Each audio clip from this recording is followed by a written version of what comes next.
Mesdames, Messieurs, bonjour. Surtout, merci d'être encore en direct sur Info TV dans le cadre de ce programme Espace Mini, 10h, 11h52. Nous sommes vendredi. On sera essentiellement relax dans le cadre de ces échanges. Au canal 317 sur Canal Plus International, on ne le dira jamais assez. Vous êtes à pic sur votre chaîne de télévision Info TV.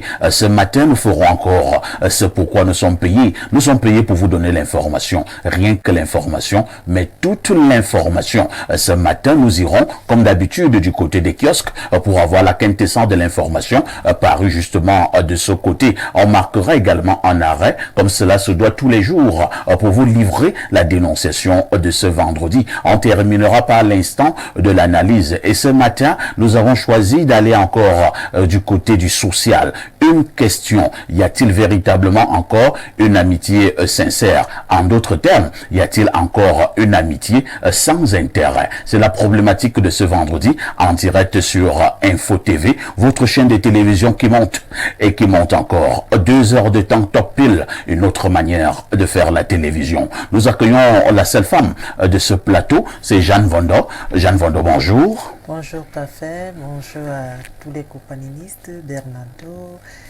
et monsieur... Oh. Et bon, c'est vrai, nous n'avons pas notre grand consultant ce matin.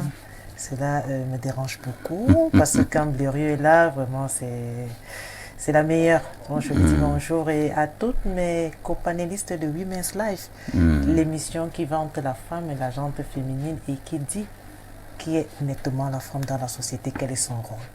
Et cette émission qui passe en direct sur Info TV tous les dimanches à partir de 16h30. Tout à fait, parfait. 16h30. Au menu ce dimanche. Au menu ce dimanche, on allait parler de Women's on Leadership. What's the concern of leadership? Why does women have to cheer up womanship? Pourquoi est-ce que le leadership féminin? Pourquoi est-ce que la femme, quelles sont les qualités d'une femme leader? Merci Jeanne Vondo d'être là. Vous êtes par ailleurs chef d'entreprise. En face de vous, nous allons accueillir Eric Achille encore qui nous retrouve également sur ce plateau. Eric Achille, bonjour. Bonjour Parfait ici, bonjour à votre riche panel, surtout bonjour à tous ces téléspectateurs qui se délectent à travers les petits écrans pour suivre justement les thématiques aussi importantes que nous abordons, que vous abordez ici.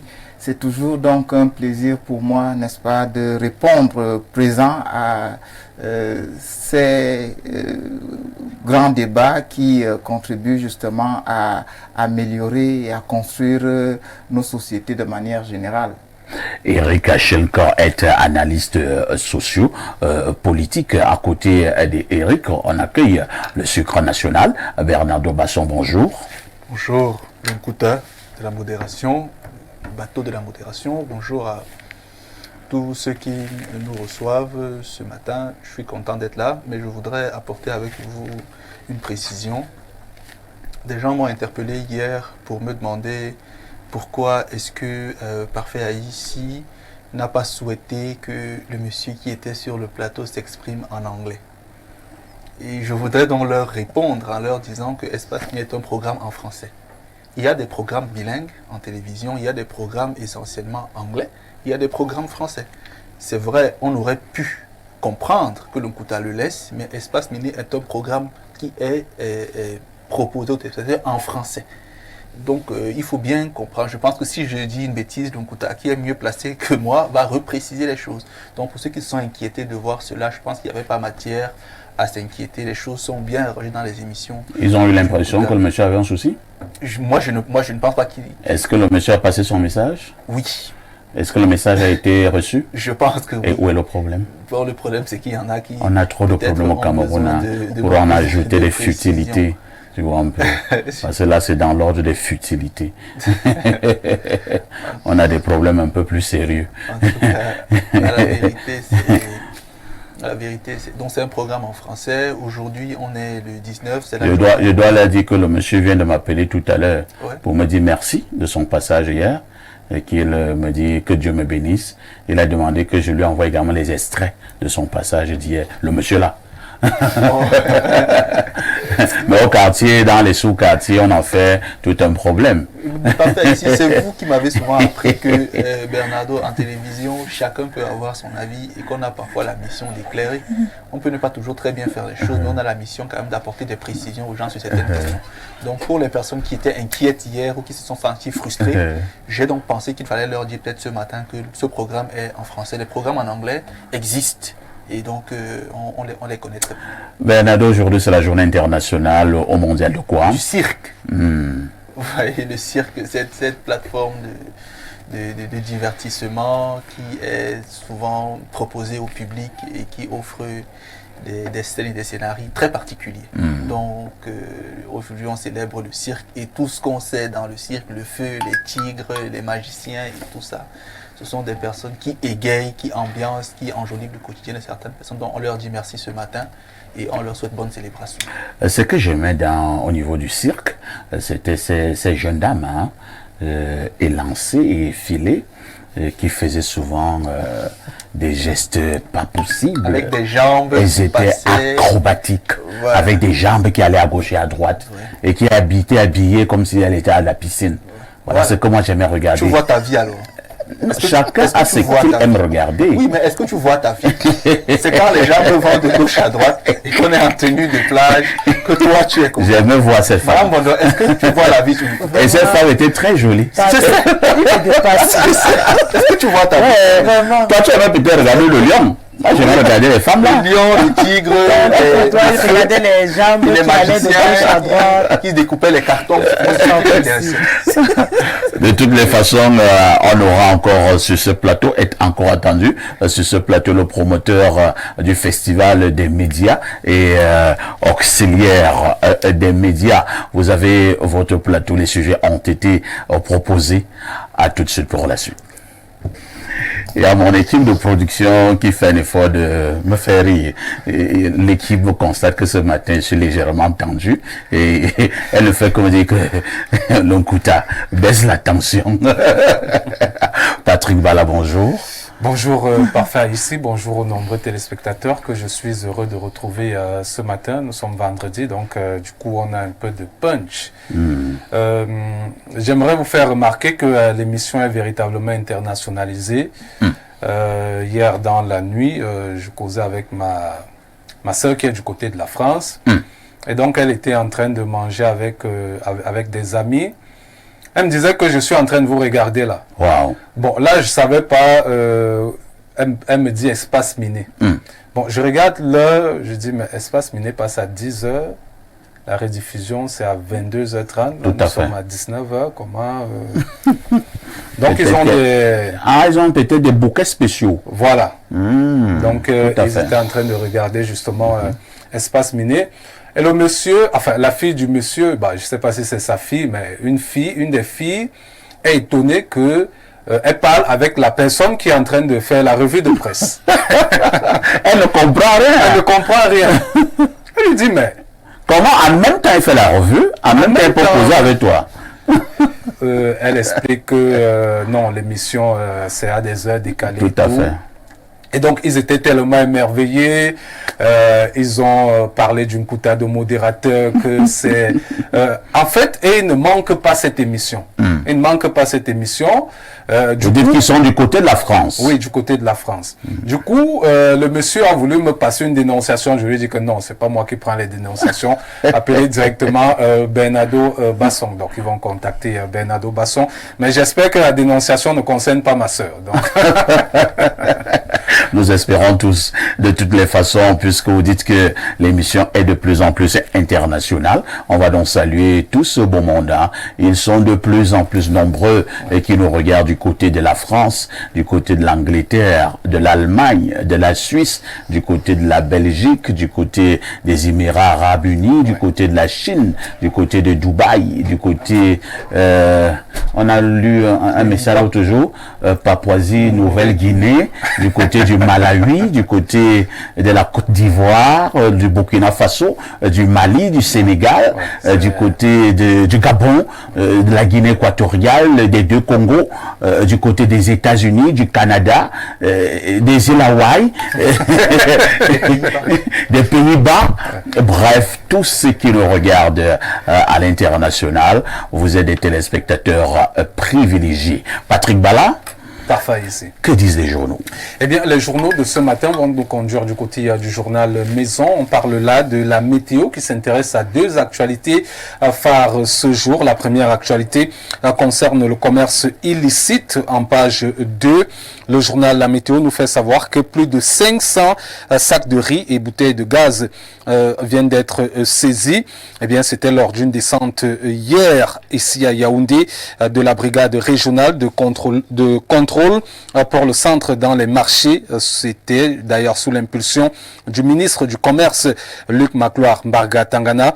Le journal La Météo parle de cette information à la page 2, on l'a dit. Et en grande une, le journal Le Tri Hebdo d'information, d'enquête, d'analyse et de reportage s'intéresse au désordre urbain et ce recadrage musclé de Paula Tangandi, ministre de l'administration territoriale. C'était en présence du gouverneur du centre, du préfet du Mfundi, des maires et des représentants des syndicats des motos-taxis. Le ministre de l'administration territoriale somme les uns et les autres à respecter scrupuleusement le décret présidentiel fixant les modalités d'exercice de la police municipale. Cette information est contenue à la page 3 de ce journal. On parle également de la police municipale et des mototaxis avec Cameroun Tribune de Marie-Claire Nana. Le quotidien Capitaux Public nous fait savoir ce matin qu'après plusieurs dérapages, dont celui ayant entraîné récemment la mort de 2 personnes dans la commune de Yaoundé 1er, le ministre de l'administration territoriale a tout simplement recadré les acteurs et instruit des mesures correctives. Entre autres, on a la formation des agents de la police municipale et ensuite, il faudra poursuivre de l'identification des conducteurs des motos taxis qui doivent par ailleurs respecter les zones interdites. Information contenue également à la page 3 de Cameroun Tribune. On parle de galons perdus avec mutation ce matin qui nous fait savoir qu'après justement le recadrage du ministre de l'administration territoriale, un recadrage qui fait suite à cet incident mortel du côté de Yaoundé 1er, ces agents de municipalité ont tout simplement perdu leur galon. Pourquoi? Parce que leur activité est tout simplement suspendue. Le contrôle justement de la police municipale suspendue, c'est la grande une de mutation de Georges-Alain Boyomo, de mutation de le jour, autant pour moi, d'Aman Mana. Eh bien, le jour nous fait savoir que cette mesure fait suite donc à cet incident qui a coûté la vie à un conducteur de moto taxi et son passager. Donc du coup, l'activité de la police municipale est tout simplement suspendue jusqu'à un nouvel ordre. C'est également l'une des actualités contenues dans le journal Le Soir, le Tri Hebdo d'Armand Bianda, qui revient sur le ministre de l'administration territoriale qui avise et appelle tout simplement à la vigilance des uns et des autres. Quittons cette actualité des municipalités dans notre pays avec le quotidien Info Matin qui s'intéresse ce jour à l'énergie solaire. Le journal nous fait savoir que Paul Biya électrifie Bidumba et ses environs. Il faut dire qu'après la pose de la première pierre, c'était le 17 novembre 2023, la centrale solaire photovoltaïque de ce village de l'arrondissement de Djoum, c'est dans le département du Dja et Lobor, région du Sud, a été inaugurée hier par le ministre de l'Eau et de l'Énergie, Gaston Elundu Essomba. Il faut noter que la première infrastructure et de la troisième phase du projet d'électrification rurale de 1000 localités initié tout simplement par le chef de l'État, alimente 138 ménages. Information contenue de la page 5 à la page 7. On s'intéresse également à cette information avec Sans détour qui parle bien sûr de projet, un projet donc à réalisation qui est tout simplement concret en ce jour concernant justement cette centrale solaire photovoltaïque du côté de Bidumba qui est désormais au opérationnel. C'est la même actualité avec le journal L'Avenir qui nous fait savoir que pour ce qui est de l'accès à l'électricité, Paul Biya offre une centrale solaire photovoltaïque du côté de la région du Sud. Une offre supplémentaire du président Paul Biya avec le quotidien dans son édition spéciale qui revient bien sûr sur cette actualité ce matin. On quitte cette actualité pour parler de la commune de Kopdombo avec le messager de Feu Pius Ndjawe qui parle de ce bras de fer des barons au sein du RDPC. Eh bien, le messager parle de trafic d'influence et de basse manœuvre du député Nkodo Dang chez Talba Mala pour lever justement la suspension pour 18 mois du maire d'intervenir dans les marchés publics de la commune. Retrouvez cette information à la page 3 ce matin pour en être davantage édifié. L'œil du Sahel de Guibaï Gatama est également en kiosque ce jour pour parler du pont sur le fleuve Logone. Eh bien, on parle de 77% d'avancement et des freins à la livraison. Lire le journal à la page 5 pour en savoir un peu plus.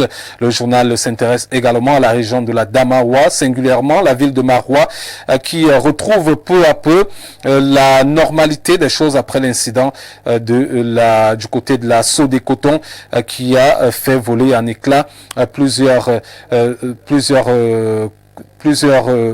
métaux justement de ce côté.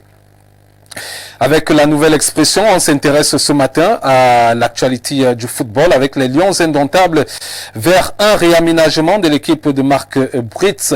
Il faut dire que selon des informations rendues publiques à travers la radio Equinox, le staff technique des Lions indomptables du Cameroun pourrait être réaménagé dans les heures qui suivent pour ramener la sérénité autour des équipes nationales fanion de football masculin. L'entraîneur pourrait tout simplement rester, le sélectionneur pourrait tout simplement rester, mais certains membres du staff technique, dont son adjoint, pourraient donc faire les frais justement de ce réaménagement. On termine avec le quotidien, l'économie par Faïssi qui parle du cacao sans déforestation. Le Cameroun veut s'arrimer aux exigences de l'Union européenne. Eh bien, dès le 1er janvier 2025, le pays ne pourra plus exporter ses fèves vers l'Union européenne si justement le pays ne se conforme, le Cameroun ne se conforme pas au nouveau règlement européen sur la déforestation.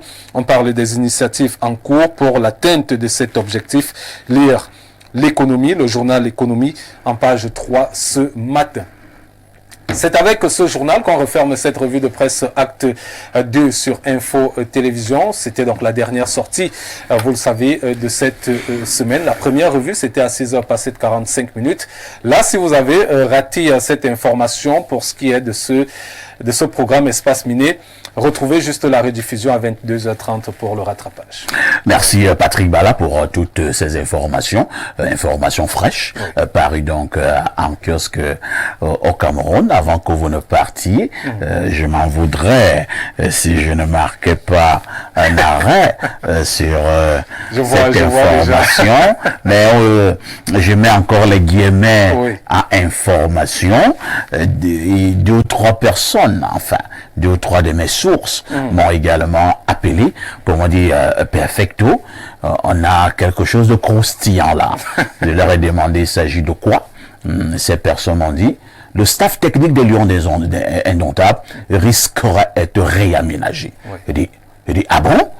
Réaménager comment? On dit bon, seul Marc Brice pourrait rester, mais ces adjoints et bon nombre du staff technique pourraient tout simplement être obligés à débarrasser le plancher. J'ai dit ah bon? J'ai dit bon, on attend voir. Donc pour l'instant, je mets les guillemets à information en attendant que ce soit donc justement officiel. Mais avant que ce ne soit même officiel. Moi, je vais d'abord poser une question à Patrick Bala. Oui, parfait ici. Comment cela peut être possible? Est-ce que ça ne va pas simplement amener encore de l'imbroglio ou alors on veut quand même tout faire pour contenter un peu la FECAFOOT? Pour contenter la FECAFOOT, je dirais non. Pour équilibrer les choses, oui. Parce que il faut quand même avouer, l'acte du ministre est un peu poussé. C'est-à-dire que vous pouvez nommer quelques membres du staff technique. D'ailleurs, ça s'est souvent fait. que la FECAFOOT envoie même ses propositions et que l'entraîneur ne ressorte d'aucune de ses propositions. C'est-à-dire l'État décide justement de faire venir son propre entraîneur. Ça s'est souvent fait. Mais sauf que là, vous avez un acte de nomination complet qui met à l'intérieur les coordonnateurs, ça ne relève pas de l'État du Cameroun. Le team press, ça ne relève pas de l'équipe de l'État du Cameroun. C'est exclusivement la fédération camerounaise. Le team manager également. Donc, on va dire que le ministre a donné le bâton pour se faire fouetter. Parce qu'en réalité, si le ministre avait respecté un certain nombre de choses, si même le ministre avait appelé la fédération sur la table pour essayer de trouver une solution, bien avant même la publication de la liste, on n'en serait pas à cela. Donc aujourd'hui, le ministre malheureusement paye les frais justement de ce que certains ont qualifié aujourd'hui de vengeance vis-à-vis de la Fédération camerounaise de football. Donc du coup, l'État est en train de réfléchir comment associer justement les deux pour que l'équipe nationale du Cameroun puisse avoir un staff technique qui va travailler dans la sérénité. Très bien. Je passe la parole à Bernardo Basson. Bernardo, je reste sur cette ligne de Patrick Bala. Est-ce que l'État, d'une manière ou d'une autre, n'a pas quand même, ne s'est pas finalement rendu compte que on est probablement allé un peu trop loin. Maintenant, l'État se rend également probablement compte que, en l'état actuel des choses, la collaboration de ce staff technique et l'instance fêtière de Tinga, c'est-à-dire la FECAFOOT, sera une collaboration au tesson de bouteille. Peut-être l'État veut chercher l'équilibre, le juste milieu. Ok, d'accord.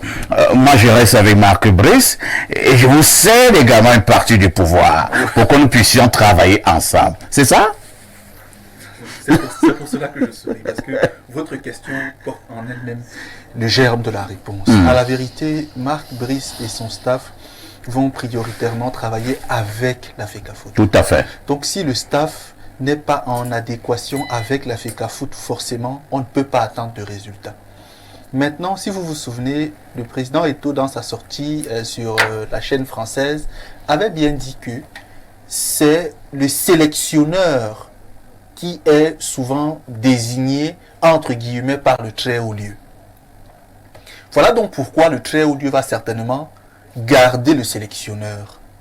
Mais pour les autres, il est clair, comme Patrick Bala l'a dit, même le décret qui a fait l'objet de beaucoup de discussions, dans ce décret, la disposition concernant le coordonnateur, c'est que il est nommé par la FECAFOOT. Oui, c'est clairement dit. Alors que pour le sélectionneur, vous voyez, on n'a pas parlé de nomination, on a parlé de gestion.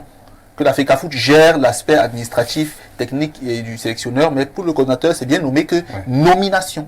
C'est pourquoi j'avais dit ici, je me répète encore, que le MINSEP n'aurait jamais dû nommer le staff sans consulter la fédération. Bien que tutelle. Il aurait dû l'intégrer. Ça, je l'ai toujours dit sur votre plateau. Même si moi, je pense que, comme vous l'avez dit, à la vérité, c'est pour faire un jeu d'équilibre parce que la fédération est celle qui va travailler avec le sélectionneur, avec son staff, avec ses adjoints, et team presse. Bon, mais en même temps aussi, peut-être quelqu'un va trouver que mon parfait, toi aussi, tu veux remuer le couteau dans la plaie. Est-ce que, lorsque ça va se passer comme ça, si jamais Marc Brice reste dans seul, on change au Mambic et au Mambic. Qui pensait à quand même que lui aussi peut boire un peu de l'eau fraîche. Et bon, on enlève donc Mambic et tout le reste et à Liumbuka. Mais parfait, ici, celui qui succéderait, parce que c'est pas encore officiel, au Mambic, c'est David Pagou. Ah, vous avez les noms? Oui, c'est un nom qui circule. Oui, conditionnel. Oui. Sauf que pour moi, M. Pagou a le niveau. Hein.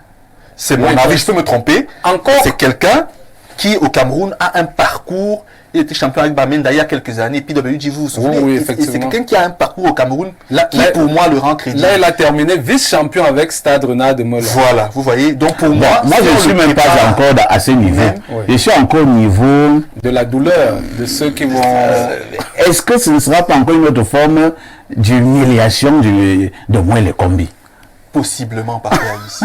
Et concernant Banlok, quand même, je pense que là, le MINSEP est allé fort. Au-delà de tout, est-ce que ça fait du Cameroun un pays sérieux? On n'est jamais sérieux. On est sérieux quand même. On ne peut même pas être. Parfois ici, comment Banlok pouvait. Banlok doit travailler à 98% avec la FECAFOOT. Ouais. Son bureau doit être à la FECAFOOT. Bon, imaginez, Banlok devait entrer dans quel FECAFOOT? Avec des antécédents qu'on connaît. Il devait faire comment pour être à l'intérieur et travailler. Ouais. Même si lui-même, il ne pouvait pas accepter franchir le portail. Il ne pouvait pas s'asseoir là-bas. Donc, s'asseoir même dans son bureau, il ne pouvait Ça allait pas. être compliqué. À la vérité. Je pense que c'est le ministre, en fait, qui n'a pas aidé toutes ces personnes. On va permettre à Eric Achille de dire un mot, mais également à Jeanne de dire également un mot tout à l'heure. Eric Achille Corps, quelle est votre analyse générale si jamais la rumeur était vraie? Oui, et je pense que si cette rumeur s'avérait vraie, pour moi, ce serait quelque part une bonne chose parce que il y a eu beaucoup de tensions, c'est-à-dire il y a eu des extrémistes dans la gestion, dans les problèmes de la FECAFOOT, que ce soit de la part de ces hommes d'État ou même de la FECAFOOT. De toutes les manières, il y a eu beaucoup de passion au point où l'intérêt commun, l'intérêt général a dû être sacrifié. Et je pense aujourd'hui que revenir à certaines ou à cette décision participerait justement d'essayer d'équilibrer et de construire parce que en toute chose, quand il y a schisme, quand il y a conflit, il faut faire asseoir les gens et prendre ce qu'il y a lieu de prendre dans chacune de ces factions pour en faire quelque chose de bien. Et En tout cas, quelqu'un te dira, pour vous relancer, Eric, que dans toute bonne négociation, chacune des parties doit accepter perdre quelque chose. Effectivement, il faut pouvoir aller jusque-là et je pense que les uns et les autres l'ont compris. Certainement à leur dépend aussi. Ah ouais. Parce que il y a des conflits qui sont inutiles. Conflit inutile de la part du ministère, conflit inutile de la part de la FECAFOOT aussi. Parce que ça ne sert à rien lorsqu'on recherche l'intérêt du football, l'intérêt général. Quand on recherche la préservation même de l'image du Cameroun, il y a un aspect, un pan, n'est-ce pas, qu'on ne devrait pas négliger et on devrait ensemble donc construire. Moi je souhaiterais justement que ceux-là qui vont être dégoûtés, qu'ils comprennent que, en fait, c'est pour l'intérêt général. Vous avez parlé d'Oman. C'est pas facile à comprendre. En fait, c'est pour ça en réalité que nous devons tous comprendre. Et ça, il faut le dire. Les gens s'accrochent souvent à des postes. Ils s'accrochent à leurs intérêts. Ils s'accrochent à leurs aspirations personnelles au détriment du construit, au détriment de l'unité nationale. On peut se dire, voilà, c'est arrivé. Des choix ont été mal opérés et puis on corrige, mais sauf que ceux à qui on a causé du tort, parce que ces adjoints-là et ces autres membres du staff, en réalité, on leur aura commis du tort. Maintenant, à ceux qui leur ont commis ce tort, de voir comment réparer le tort, parce qu'on peut leur enlever X et leur donner Y pour les contenter. Il faut faire très attention parce que quand vous prenez l'injustice, quand vous êtes injuste, vous amenez les gens à vous détester dans leur cœur. Très bien. Et quand on vous déteste, vraiment c'est la guerre qui s'installe et on est capable de vous détruire à tous les niveaux. Mais je pense que ensemble ils vont construire et ensemble ils ont d'ailleurs compris. Mais parfois ici c'est difficile pour Omam quand même. Ah bon? Oui, vous savez que lorsque la nomination est tombée, Omam Bik et son frère ont fêté à travers une vidéo. Et depuis que la rumeur enfle depuis hier, la même vidéo a recommencé à circuler. Vous imaginez psychologiquement comment Omam se sent depuis hier? Il n'a pas certainement dormi. Non, il n'a pas dormi. C'est ce que M. Corps vient de dire. Qu'à la vérité, parce qu'ici il y a deux hypothèses. L'acte de nomination a été officiel. Ouais. Sur le plan juridique, M. Omam peut invoquer la théorie des droits acquis en matière administrative pour dire que j'ai acquis ce droit par nomination. Vous ne l'enlevez pas comme ça. Auquel cas, vous me dédommagez. Voilà pourquoi il disait que le gouvernement doit donc mettre beaucoup de sagesse pour lui dire, écoute, pour des raisons comme celle-ci, des raisons peut-être, des raisons étatiques, des raisons de souveraineté, on choisit de faire des choses comme ça. Toi, tiens ceci pour aller. Pour moi, ça rentre dans l'ordre normal des choses, puisque il a acquis des droits.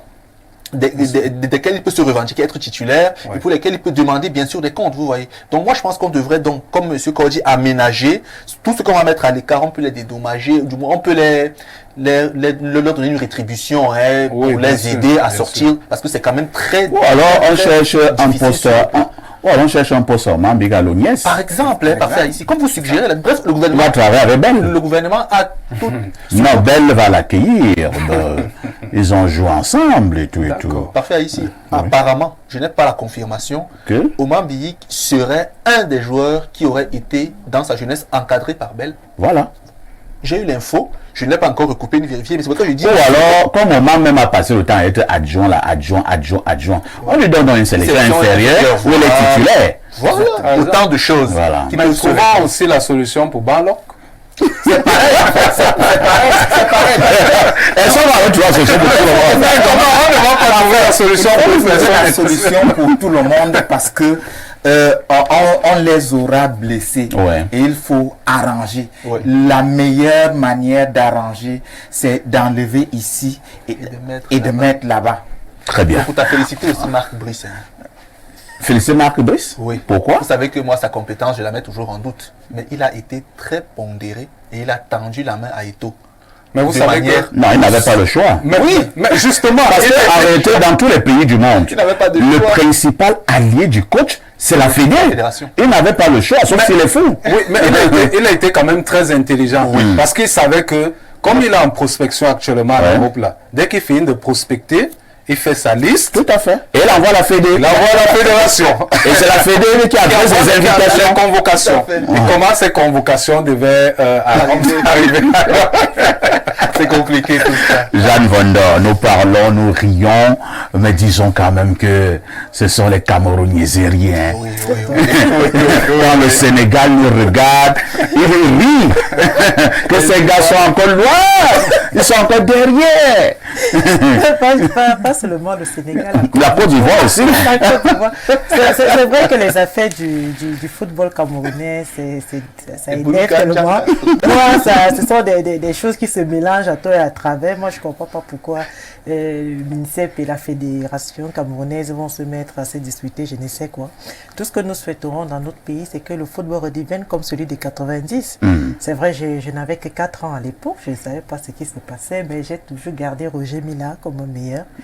Et bon, Eto'o en 94, je l'ai vu jouer, 98. Mais... 98. 98. Il a joué quelques minutes. Je pense 3-4 minutes en 98. Bon. C'était d'ailleurs l'un des plus jeunes joueurs de la Coupe du Monde. Il était encore si jeune, la petite tête là.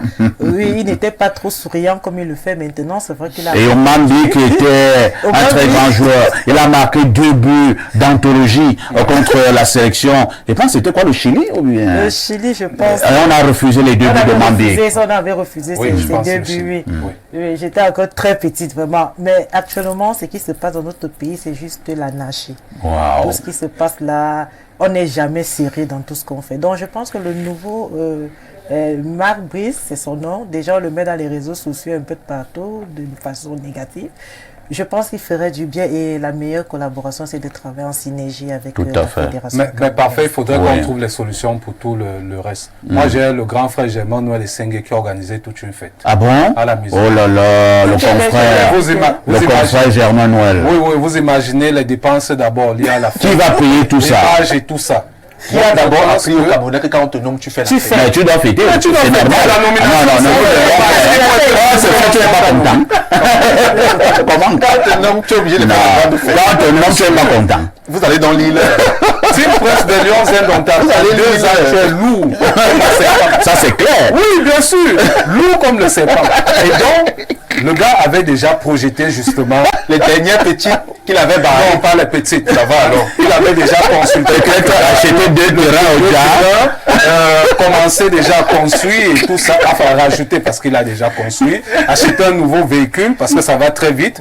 Là, vous imaginez vos... Bon, c'est que nous allons dire. Hein. Je suis d'accord avec presque tout le monde. C'est-à-dire que ce soit Bernardo ou bien Eric Achille, ce qui probablement, si on encore continuer, serait lésé et que le ministère essaie de voir comment arranger le tort. Et je pense que la règle de droit est claire à ce niveau. Hein. Tout fait quelconque de l'homme qui cause à autrui un dommage, oblige celui par la faute duquel cela est arrivé à le Réparer en matière à le civile. réparer. Là, on est en matière administrative. Je crois qu'il a- Parce que ce n'est pas bien. Je n'aimerais pas être à la place de toutes ces personnes. Depuis hier, personne ne dort. À tout de suite pour la suite. Bon retour sur ce plateau d'Espace Miné pour ce vendredi très relax. Avant de prendre la dénonciation proprement dite, nous allons d'abord dire bonjour à Madame Owona Nicole, épouse à Tangana. C'est une jeune policière. Elle est GPX2. Elle travaille au cabinet du Minrex. Donc, nous le disons bonjour ce matin, Madame Owona Nicole, épouse à Tangana. Nous allons également souhaiter joyeux anniversaire à une dynamique dame du côté de Douala, fidèle téléspectatrice de ce programme. Elle fête ses 50 ans. Un demi-siècle sur Terre. Je pense que ça se fête et effectivement 50 ans. Elle s'appelle Madame Atangana Marcel Véronique. Elle est donc la sœur de Désiré Mbala. Elle habite justement Douala du côté de Parisot. Donc 50 ans pour Madame Atangana Marcel Véronique. Ça se fête et ça se fêtera justement ce soir du côté de Douala au lieu dit Parisot. Joyeux anniversaire, Madame Atangana Marcel Véronique. Lorsque nous avons dit cela, nous passons donc la parole à Bernard Dobasson pour la dénonciation de ce vendredi. Parfait, ici. Aujourd'hui, c'est plus un appel à l'aide. Parce que je ne sais vraiment pas si c'est une simple dénonciation. C'est encore une fois de plus une dame qui appelle à l'aide. Elle est mariée avec un monsieur qui travaille dans une bonne entreprise de Yaoundé depuis 11 ans. Ils vivent ensemble depuis 11 ans donc, parce qu'avant le mariage, ils ne vivaient pas encore ensemble. Et depuis 7 ans, elle trouve son mari particulièrement bizarre.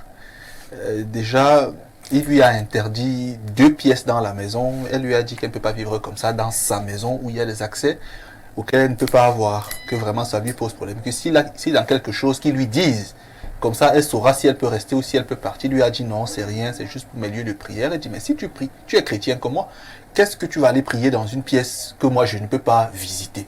Il y a un problème. Du coup, monsieur lui a dit non, il n'y a rien. Elle lui a dit ok, en tout cas sache qu'un jour tu vas trouver les portes là cassées. Vous connaissez un peu les femmes étonnes, que tu vas trouver ça cassé un jour, parce que... Les sœurs de Jeanne Von Noor. Parce que ce que tu veux faire là, moi je ne comprends pas ça. Le monsieur lui a dit non, vraiment, il n'y a rien. Elle dit qu'elle a laissé. Elle dit que depuis 2 ans, elle a commencé à faire des rêves bizarres. Mais elle n'avait pas cassé les portes, elle estimait que bon, elle peut lui faire confiance. Mais elle commençait déjà à suspecter quelque chose. Depuis 2 ans, elle fait des rêves particulièrement bizarres où la nuit, son mari dort près d'elle. Elle a l'impression que les choses marchent sur elle. Elle ne sait pas. Elle a l'impression qu'il y a un serpent sur elle, il y a des choses sur elle. Elle ne comprend absolument rien. Un matin, elle dit à son mari que, écoute, moi, j'ai déjà fait mes bagages, moi, je vais partir d'ici. Parce que, depuis, je t'avais demandé qu'est-ce qu'il y a dans ces pièces, tu as refusé. Maintenant, la nuit, depuis quelque temps, je dors, des choses marchent sur moi, je ne comprends rien. Moi, ça me dérange. Elle dit donc que son mari lui a dit non, il n'y a rien vraiment, je rentre le soir, on en reparle. Quand son mari est sorti, elle n'est pas allée au travail. Elle a appelé sa cousine et son petit frère et elle leur a dit vraiment, venez avec un prêtre. Parce que moi, dans mon village, quand j'étais petite, on m'a lavé. Il y a des choses dans la maison aussi qui me semblent bizarres. Pourquoi je dors, je rêve? Ouvrez-moi toute la maison, cassez-moi les portes. Tout ce qui est ici, je dois savoir. Y compris les portes des fameuses chambres. Qui lui étaient interdites. C'était 2 pièces. 2 pièces. Elle dit qu'elle a pu casser une des portes, mais pas la seconde.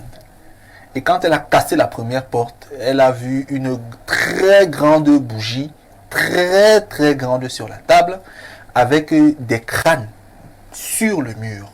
Et le sol n'était pas cimenté. C'était incroyable. Et elle a décidé comme ça de dire qu'elle va nettoyer sa chambre.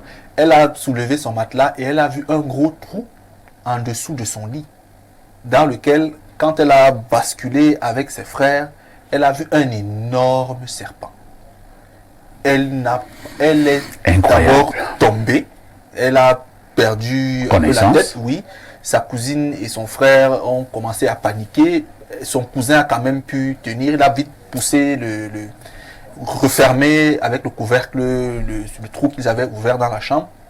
Ils sont sortis et la cousine lui a dit, mais est-ce bien de venir avec un prêtre? Depuis le prêtre que tu as appelé là, il est où? Parce que nous, on a peur. Ça, ce qu'on voit là, c'est grave. Qu'est-ce qu'il y a avec les crânes, avec les grandes bougies et avec dans la maison où elle dort un gros serpent? Le monsieur, son cousin a donc dit, ok, on ressort, on va chercher le prêtre. Mais même pour sortir de la maison, c'était pénible pour eux parce qu'ils se sont tout de suite sentis fatigués. Ils n'arrivaient même plus à marcher. Heureusement, le prêtre connaissait le domicile. Donc, il est arrivé avec deux de ses frères, je ne sais pas comment ils appellent. Deux de ses assistants, peut-être deux diacres. Je ne sais pas, mais deux messieurs d'église quand même. Vous savez que je ne connais pas trop. Disons deux de ses assistants. Et voilà, donc deux autres prêtres, ils ont commencé à faire des prières quand même. On a pu emmener les trois à l'hôpital. Et le mari, apparemment, d'après la dame de ménage, n'a même plus fait 1 heure au travail. Il est tout de suite rentré à la maison. J'ai l'impression qu'on l'a appelé ou bien il a eu une information. Il est arrivé à la maison. Il a commencé à faire un scandale. Il lui a dit que vraiment, il lui a interdit de faire ça. Pourquoi elle a voulu fouiner? Et il lui a dit que vraiment, lui, il va la tuer. Que vraiment, il va la tuer. Et donc, elle dit que depuis 2-3 jours, elle a fui. Elle ne sait vraiment pas où donner la tête. Et qu'elle a vraiment peur parce que depuis, ses pieds gonflent anormalement. Que les prêtres, c'est vrai, lui embaument de l'huile, une huile, elle m'a dit quoi, onction sanctifiée, bref, une huile religieuse si vous préférez, lui embaume de l'huile, mais que ça ne baisse pas vraiment. Avec une huile sanctifiée. Oui, pardonnez-moi le terme, hein, pour les chrétiens, si je dis une bêtise, vous corrigez, je ne connais pas beaucoup votre mouvement. Donc, elle a peur, elle ne sait où donner de la tête, elle a déjà quitté Yaoundé, elle est à aider chez une de ses sœurs. Elle a toute sa mémoire, elle sait très bien ce qui s'est passé. Elle dit que ses frères n'ont même pas pu prendre des images parce qu'eux-mêmes étaient choqués par ce qu'ils ont vu. Et elle ne sait vraiment pas quoi faire. Elle veut vraiment qu'on lui donne des conseils pour sortir de ce genre de situation. C'est compliqué, hein, ça. Alors, vous dites qu'ils se connaissent depuis combien d'années? 11 ans. 11 ans. Et vivent dans la même maison depuis combien de temps? 11 ans. Mais c'était pas cette maison-ci. Donc dans la maison-ci, la maison où ils vivent actuellement, c'est la maison de son mari? Oui, sa propre maison. Sa propre maison. D'accord. Mais je vais pas donner le quartier, ça va faire. D'accord. Non, il n'y a pas de problème. Mais c'est depuis la jeune dame a à peu près quel âge? Elle a 31 ans. 31 ans. Et son mari? 40 ans. Son mari est fortuné? Oui. Il est fortuné. Oui, il est fortuné. Il a un peu. Bon, d'après ce qu'elle me dit, elle me dit que vraiment, ils n'ont pas de problème.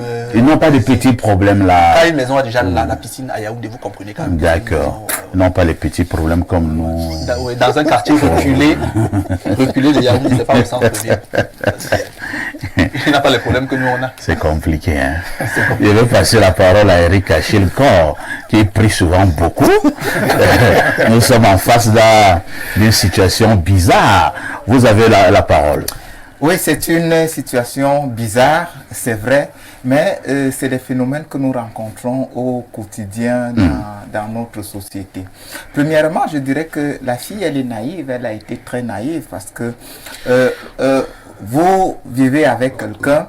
La première des choses qu'on devrait se poser, la première question pour une femme, c'est que ce monsieur-ci, qui est-il? C'est le fils de qui? Il vient d'où? C'est des questions qui sont importantes. Essayez toujours d'avoir le renseignement sur qui est votre partenaire ou votre futur partenaire. Ça, c'est d'un. De deux, lorsque vous vous rendez compte que votre mari vous interdit une pièce dans la maison, je pense que ça, là, c'est un motif pour le quitter. Parce que pour un homme normal, vous savez que votre maison, vous louez une maison, mais certes, ce n'est pas votre maison. Vous avez l'impression que vous louez une maison pour quelqu'un d'autre. Pour votre femme et certainement vos enfants. Donc la maison appartient à la femme. Et généralement, vous allez vous rendre compte que les femmes sont celles-là qui fouillent et fouinent beaucoup. C'est-à-dire, elles font la curiosité. La curiosité. Qui est les recoins de la maison doivent être identifiés. Et ça, c'est normal parce que la maison lui appartient. Elle doit se sentir en sécurité. Mais dès lors que un homme vous dit déjà que non, n'entrez pas dans telle ou telle pièce, c'est un démon. En réalité, c'est un démon. La deuxième des choses à faire dans ce cas, c'est effectivement de vous rapprocher de votre famille. Dites à votre famille ou alors à la famille, parce qu'en fait, le mariage, il faut se dire que c'est entre deux familles. Les deux familles se mettent ensemble.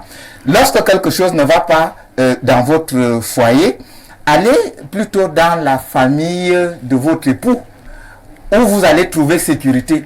Si vous vous rendez compte qu'il y a beaucoup d'hypocrisie de ce côté, allez dire à votre famille que là où vous m'avez envoyé en mariage, là, je suis déjà en insécurité. Et du coup, ceux-ci vont vous aider à sortir de cette situation. C'est un monsieur qui est très dangereux parce que, vous savez, les gens aujourd'hui recherchent la facilité, ils sont prêts à tout.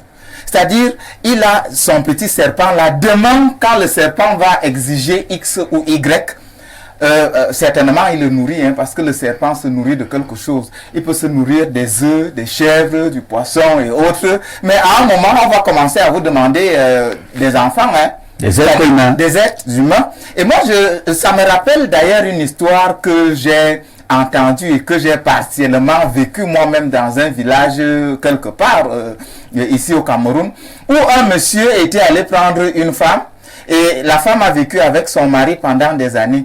Lorsqu'ils sont justement allés construire leur maison en terre battue dans nos villages là, le monsieur avait carrément un trou au milieu du salon et la femme a dû surprendre il y a un serpent qui sortait et qui jouait de temps en temps avec la femme, les enfants.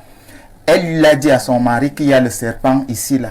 Il lui a tout simplement demandé de verser de l'eau chaude. Elle a versé de l'eau chaude et le serpent est toujours revenu.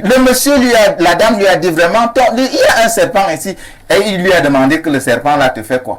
Jusqu'au jour où la dame est venue trouver son enfant qui doit avoir peut-être 30 ans aujourd'hui et qui avait peut-être à l'époque 2 ans.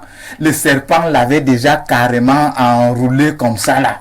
Quand elle a vu ça, elle n'a même pas hésité. Elle a pris ses affaires, elle est rentrée chez elle au village où aujourd'hui, elle misère certes, mais elle a la paix du cœur.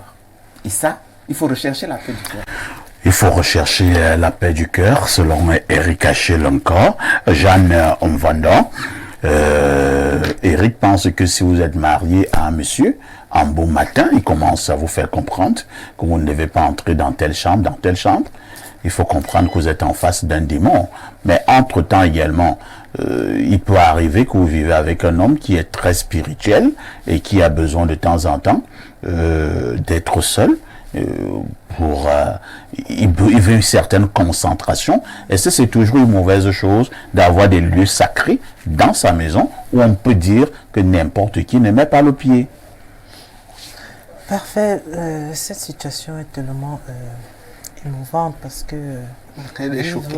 Je suis vraiment choquée. J'ai même déjà peur du mariage. Ah bon? Oui, vraiment, parce qu'on ne sait pas avec qui exactement on est.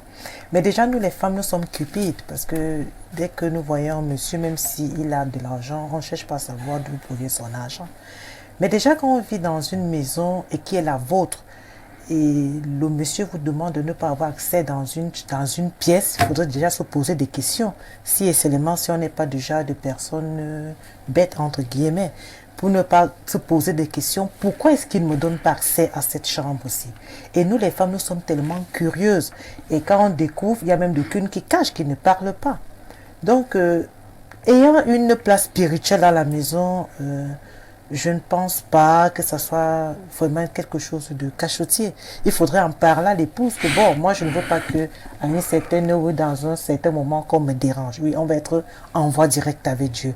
Mais déjà dit qu'il ne faudrait pas accéder dans les chambres, ça commence à se faire, ça fait peur en fait, ça fait vraiment peur. Mais pourquoi vous voulez toujours savoir? Non, pourquoi ça vous fait peur? C'est comme le monsieur de l'histoire d'Eric Achel a posé la question à sa femme, le serpent là te dérange en quoi? Elle dit, bon, quelqu'un a sa chambre, il te dit, n'entre pas dans cette chambre. Pourquoi cette interdiction? Non, il te dit que c'est sa chambre, il ne veut pas que tu entres là-bas. Non, c'est pas quelqu'un de depuis que tu... Est-ce que la chambre là t'a fait quelque chose? Non. Toi, tu vas donc à l'insu, monsieur, tu vas casser la porte de cette chambre. Et là, tu rencontres donc ce que tu rencontres là-bas. Si tu trouves un malheur là-bas, c'est la faute de qui? Qu'il me donne la raison pour laquelle il m'intéresse. Quand on va à la mairie, on dit pour le meilleur, pour le pire. Tu dois tout mettre. Mais le meilleur là, c'est dans les chambres. Mais Dans la chambre, c'est là où tout s'arrange. Parfait. Vous avez à votre chambre. C'est vous les mariés. Hein? Mais vous avez à votre chambre où vous dormez. Mais je vous dis que dans celle-ci, n'entre pas. Pourquoi est-ce que je ne dois pas entrer? Parce que tu ne dois pas entrer. Non, moi je suis très curieuse. Moi je vais La force donne de la curiosité, les conséquences de la curiosité, vous les voyez? On les voit, c'est parce qu'au départ, elle ne connaissait même pas le monsieur. Pour moi, elle ne connaissait pas son mari. Parce que quand vous êtes avec quelqu'un, 11 ans, comme ça s'est dit, il faut étudier la personne, il faut regarder les faits et gestes. Mais comme nous les femmes, quand on est bêtes. Tout ce qu'on nous a dit. Surtout quand il y a l'argent. Quand il y a l'argent, c'est grave. On dit oui, j'aime, machin. Même s'il fait quoi, tu ne regardes pas. Mais déjà, dans l'amour, il faut de la méfiance aussi. Quand quelqu'un te dit déjà, n'accède pas, ne touche pas mon porte-monnaie. Oui, c'est vrai, tu peux cacher les cartes de visite des jeunes filles, tu peux cacher ceci, mais vraiment, il faut vigilance dans les couples. Il faut de la vigilance dans les couples. Patrick Bala, visiblement, ce monsieur est quand même bizarre, parce que laissons un peu les chambres interdites, les chambres entre guillemets secrètes de cette maison, mais la dame dit que là où il dormait même, son mari et elle, en bas du lit, il y avait un gros trou qu'ils ont découvert. Et quand ils ont enlevé le couvercle, un gros serpent qui séjournait. Donc la dame dort sur un gros serpent toutes les nuits. Mais ce monsieur est en direct, il est en connexion directe avec Lucifer. Parfois ici, les mélodrames qu'on vit actuellement dans notre société est dû à deux facteurs. Premièrement, la curiosité poussée des femmes. Deuxièmement, le fait que les femmes soient extrêmement cupides. Parce que lorsque la femme a constaté que dans une pièce, elle n'avait pas possibilité d'accès, elle est allée voir son mari. Son mari qui lui a fait comprendre que ça, c'était en réalité ses affaires. Elle n'avait pas besoin de pousser la réflexion trop loin. Maintenant, lorsque vous avez un mari qui vous le dit, elle a menacé de partir de la maison si elle n'avait pas solution à la problématique posée par elle. Et par la suite, elle a décidé quand même de vivre dans la maison. Donc, on n'est pas, c'est-à-dire qu'il ne faut pas vous faire tout un film pour savoir que vous êtes dans une maison déjà qui est problématique. Mais pourquoi la femme décide de rester? Elle décide de rester parce que l'homme a des moyens. C'est ce qui pousse la femme à rester et à supporter, c'est-à-dire qu'elle préfère ne pas imaginer ce qu'il y a à l'intérieur, mais préfère supporter, quitte à détruire sa vie par la suite. Bon, puisqu'après vous ne pouvez plus, la femme est douée d'une curiosité incroyable. À un moment donné, c'est-à-dire qu'elle a supporté 2 ans, à un moment donné, elle a décidé justement de pousser sa réflexion plus loin et elle a constaté ce qu'il ne fallait pas constater. Ça me fait penser à une histoire. C'est-à-dire que là, nous sommes également dans l'enseignement à l'endroit des femmes. Lorsque l'homme a une position, respecter la position de l'homme. Il y a eu une histoire, il y a eu une vidéo qui circule d'ailleurs. Un couple était en train de faire l'amour et après, l'homme a commencé à manipuler son téléphone. La femme voit un message défiler d'une autre femme qui envoie le message à son mari, enfin, à son petit ami. Elle décide de forcer d'arracher le téléphone. Le monsieur refuse. Il refuse. Elle décide de forcer. Finalement, ça se calme. Le monsieur croit que l'affaire est terminée. Lui, il continue de se coucher. Il se recouche. La femme va prendre le couteau. Oh là là. Elle a ouvert le cou du monsieur. Oh là là. Donc, le monsieur, voyant donc la situation, c'est-à-dire que là, il était encore vivant, il a arraché le même couteau, il a poignardé la femme. Oh là là. La femme, elle est décédée immédiatement. Bon, le monsieur il ne va pas survivre. Ça, c'est pratiquement impossible. Vous voyez à quel point la curiosité, c'est-à-dire que le téléphone a conduit au décès de 2 personnes. Donc, le conseil que je peux donner à cette femme aujourd'hui, c'est que il sera très difficile pour elle de fuir. Parce que... Manoran. Non, elle ne peut rien. Même si elle part aujourd'hui en Afghanistan, le monsieur Et avec elle, le monsieur va traiter cette on dit femme. au quartier bango bango. Bango, bango. Parce que en réalité, elle ne connaît pas les clauses contractuelles du monsieur avec ses Lucifer. esprits sataniques. Le monsieur, peut-être, on lui a dit que tu gardes tes choses dans la maison. La première personne qui va voir, soit la personne part, soit c'est toi qui pars. Dans un contexte comme ça, parfois, ici, même si c'est vous, vous sacrifiez la personne qui est venue justement découvrir. Et j'ai l'impression que justement cette femme se retrouve dans ce cas de figure. Et donc le monsieur, pour sauver sa propre vie, est obligé d'en découdre avec la vie de la femme pour satisfaire au rituel Satanique. Voilà. Merci Patrick Bala, Bernardo Basson. Qui est venu vous raconter l'histoire? C'est le cousin de la dame. Le cousin de la dame. Pour l'instant, la dame est à une destination inconnue. Non, elle a aidé. Vous dites que maintenant ses pieds gonflent anormalement. Oui, d'après ce que le cousin m'a dit. Bon, il m'a montré quelques images des pieds quand même, c'est vrai. C'est sérieux. On dirait de l'éléphantiasis. Oui, l'éléphantiasis qui fait... Que faisons-nous en pareille circonstance, Bernardo? Bon, peut-être il faut repréciser. Le mariage repose sur certaines valeurs. Parmi ces valeurs, vous avez la complémentarité, l'unité, mais surtout la sécurité. Les conjoints doivent mutuellement s'apporter de la sécurité. Si vous êtes épouse et que votre mari vous met dans un climat d'insécurité, il y a problème. Soit vous réglez la question, soit vous le quittez. Quittez-le. Et donc, elle a décidé de rester. Elle a fait le mauvais choix. La deuxième chose, c'est que 4 ans après leur mariage, les choses allaient bien. Et puis, à partir de la 5e année, elle dit, le monsieur a commencé à être bizarre. Votre mari dans votre maison n'a pas de choses à vous cacher. Il a des précisions à vous apporter.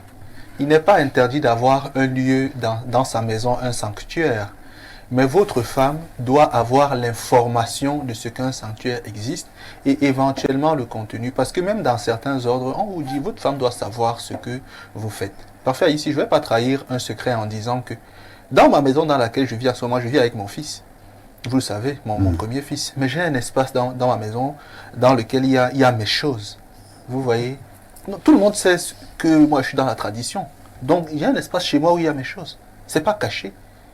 C'est pas comme s'il n'y a pas de femme qui Et les gens peuvent aller jouer au songo là-bas? Non, justement, ça veut dire que je ne dissimule pas d'une certaine façon ce que je fais, mais je lui ai interdit. Voilà. Il sait par exemple qu'il n'a pas à déplacer certaines choses sans mon consentement, ni bouger le tapis, ni bouger la bougie. Il n'a pas à le faire sans mon consentement. Il me demande est-ce que je peux, est-ce que je ne peux pas. Il y a même des jours où je lui dis écoute, j'ai un travail à faire ici, tu vas partir et tu reviendras peut-être le dimanche où tu vas avoir peut-être des grands-mères. Il le sait. Vous voyez parfois ici. C'est pour dire que quand on vit avec des gens, on doit leur apporter de la sécurité. Les gens n'ont pas toujours peur de ce qu'on fait, mais ils ont peur de ce qu'ils ne connaissent pas. La troisième chose, c'est que pour cette femme, je pense également que l'amour pour l'argent est en train de la conduire peut-être vers la mort. Parce que on ne se marie pas avec quelqu'un juste parce qu'il a de l'argent. On se marie avec quelqu'un qui va nous accompagner dans la vie, qui va nous faire traverser des étapes, qui va nous faire avancer, et c'est réciproque. La femme t'aide, le mari aide. Mais elle a voulu un monsieur qui a seulement beaucoup d'argent, et il est devenu bizarre, elle est restée là pour l'argent, parce qu'il fallait peut-être briller aux yeux d'autres femmes, il fallait faire ci, faire ça. Maintenant, on a fini de condamner cette femme. Ouais. Hein. Ce qui est important maintenant, Ouais. ou bien plus important, Ouais. c'est que cette femme Souffre. a besoin de trouver une solution. Elle souffre. Est-ce que cette femme peut encore être récupérable? Parce que tout porte à croire qu'elle est maintenant plus amie avec la tombe. Ma réponse va vous surprendre. Elle est récupérable. Ah bon? C'est vrai que Patrick Bala a dit une chose qui est vraie, je vais la compléter. Il a dit, elle ne peut pas fuir. Parfait, ici. Les choses qui ont été en contact continuent d'être en contact, même lorsque le contact physique est rompu. Toute femme avec qui vous avez couché dans votre vie peut vous faire du mal, et vice-versa. Tu peux avoir couché avec un homme, vous avez eu des enfants, et tu penses que tu as fui, parfait, ici. Non, elle ne peut pas fuir. En plus, le monsieur est forcément dans des choses bizarres. Donc, et par la nuit, tout ce qui est sous la lune est sous un seul œil. Donc, on te pêche partout où tu es. J'entends souvent des gens dire la magie ne traverse pas l'eau. Tu es en France, tu es ici. Ça, c'est zéro. Je ne vais pas débattre, mais même si tu es aux États-Unis, on est ici, Non, ça sur passe espace pas. miné. Si on veut te prendre là-bas, on te prend et rien ne se passe. Maintenant, elle peut sortir pour 2 raisons. La première, de tous les exorcismes que moi j'ai vus, si cette femme est liée également par un décret, c'est-à-dire s'il a réussi à l'emballer quelque part sans son consentement, ce qui peut arriver, de tout ce que j'ai vu comme exorcisme, l'exorcisme catholique est le plus puissant. Je le dis avec réserve quand même parce que je n'ai pas vu d'autres. Je dis de ceux que moi j'ai eu à voir. Les catholiques ont une capacité à rompre les liens incroyables. Je vous dis ce que j'ai vécu. Ça, c'est d'ici elle a des hommes catholiques vraiment. Mais comme j'ai dit, tout dépend de la pureté du prêtre. Parce qu'il y a des exorcistes qui mènent des vies tellement mondaines, tellement sales qu'ils ne peuvent même rien faire. Mais quelqu'un qui a une éthique de vie, une vraie morale de vie, et qui a les arcanes des catholiques là, je vous dis, parce que si la sort de là. Si un blagueur arrive là, c'est lui qui va partir. Il va passer, il va mais les deux parfois ici. Une personne doit partir. Oui, non, ça au moins. Eric Hachel veut dire un mot. Je vais sortir. Elle est étonne. Elle peut également aller dans son village.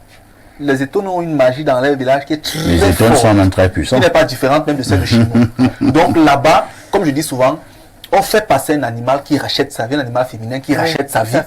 On l'enterre vivant pendant pas très longtemps.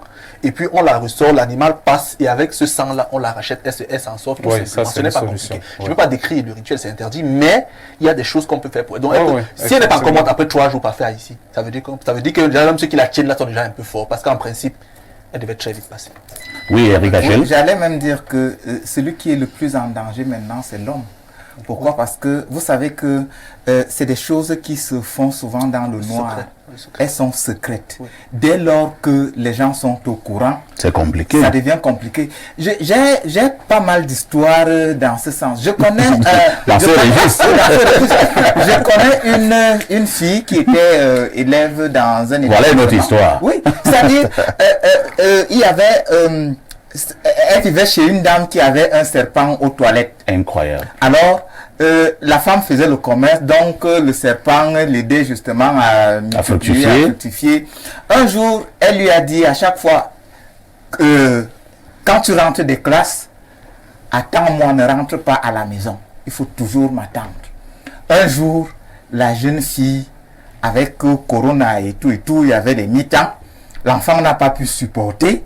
Elle est allée à la maison, elle a trouvé le serpent, elle a crié au secours, il y a le serpent à la maison. Les voisins sont venus avec des gourdins. Et on a tué le serpent. Et elle a perdu son parent. Oh là là. Donc c'est son parent quand tu es là. Effectivement. Donc c'est son parent quand tu es là. Ce monsieur est plus en danger. Donc ce qu'il devrait lui faire, c'est d'aider cette femme à retrouver sa santé. Et de la divorcer parce qu'elle n'a pas un mauvais esprit, qu'elle aille chercher un esprit commun. On va lire rapidement quelques messages. Bonjour parfait et à ton plateau. Donc cette femme a fait 11 ans dans une maison sans balayer sous son lit. Est terrible. Ces dénonciations me dépassent. Le sourire de la dame sur le plateau accélère mon rythme cardiaque de base. Chacun ses problèmes. Bonne émission à vous, l'homme qui a déjà sa carte d'électeur. Tu n'es pas le seul, mon frère. On va voter en 2025.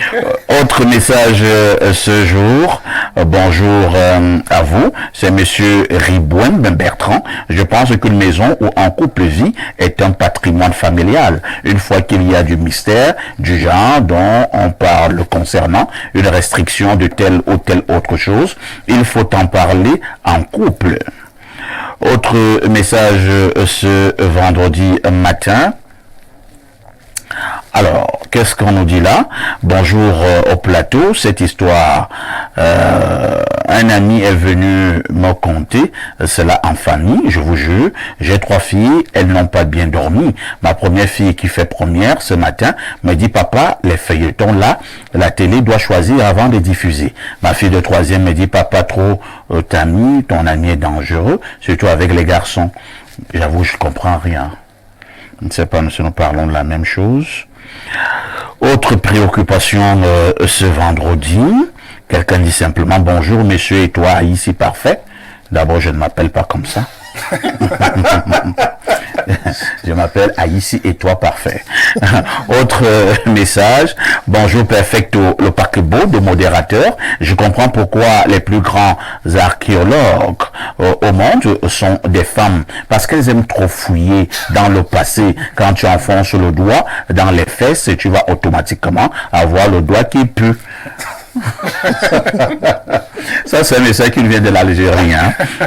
Si on pouvait dire à certaines femmes l'origine de l'argent de leur mari, elles ne croiront pas leurs oreilles. Le mieux, c'était de se contenter de ce que le mari lui donne et de ne pas trop fouiller dans la vie du monsieur. Et si cette femme est mariée à cet homme, qu'elle sache qu'elle a tissé des liens surnaturels et mystiques avec ce mari sans le savoir.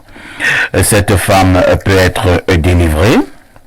Il suffit qu'elle aille à l'ouest du Cameroun. Il y a eu des cas pareils, pire que celui de cette femme. D'autres sont même allés jusqu'au Nigeria sans trouver la solution. Mais quand elles sont allées à l'ouest, elles ont été délivrées. Je vous parle de ce que j'ai vu de mes propres yeux. Si elle a des connaissances à l'ouest qui peuvent la diriger, qu'elle n'hésite pas.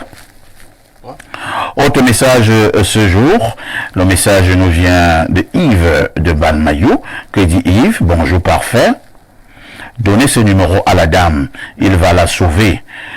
Moi je me méfie de ces choses. Hein. Il y a plein d'arnaqueurs là dehors qui pensent qu'il y a une occasion de se faire un peu de blé. Donc il faut que je sois très sûr pour donner un numéro à cette dame. Autre message, bonjour Perfecto.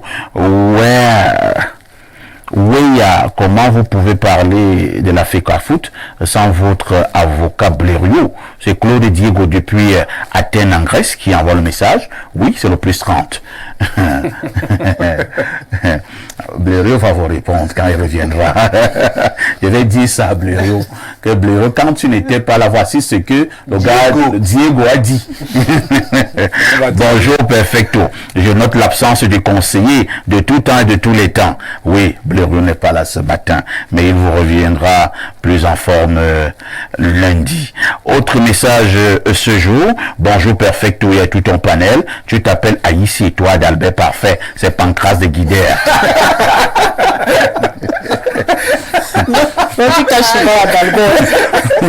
Pancras, si ça peut te faire passer un bon week-end, tant mieux.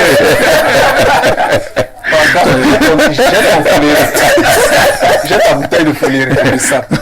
Autre message ce jour. Bonjour parfait et au panel. Vraiment, cette femme a vraiment été naïve. Le premier jour que son mari lui a dit de ne pas entrer dans ces deux chambres, elle devait consulter les initiés pour en savoir plus. Elle a très mal agi en étant curieuse. Maintenant, sa vie est en danger. En tout cas, si un jour je découvre que mon époux est dans les choses bizarres, je ne pars pas. Je blinde bien mon corps et celui de mes enfants jusqu'à ce que lui-même il me chasse. Mais il faut dire à la dame qu'il n'y a pas de barrière infaillible.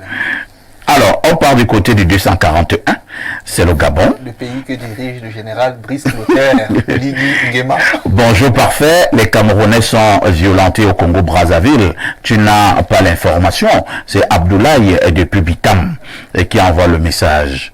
Bon, Abdoulaye, donne-moi donc un peu plus d'informations et on en parlera. Autre message ce jour, bonjour parfait, et à ton plateau, c'est bien d'inviter la gente féminine. Ça illumine l'émission et c'est très beau. C'est Charlie de Douala qui envoie le message. Je vois déjà venir Charlie, il n'y a pas les impuissants sur le plateau aussi. S'il y a une femme là, nous ne sommes pas impuissants, donc laisse ce que tu veux commencer là. De toute façon, Blériot n'est pas là. Allons du côté... n'est pas là. On a le champ libre, même il va encore... On part au 226, c'est le Burkina Faso. Salut le plateau. Ouais, parfait ici. C'est quoi avec vous là-bas? Je ne sais pas si c'est Bernardo qui a donné mon numéro à Paul Kagame. Hier soir, il m'a appelé pour me dire que chaque matin, il regarde Info TV, surtout les émissions Espace Miné et une autre le dimanche, Libre Expression. Il continue en disant, parfois ici, je n'ai pas regardé la revue de presse de Mbala 2.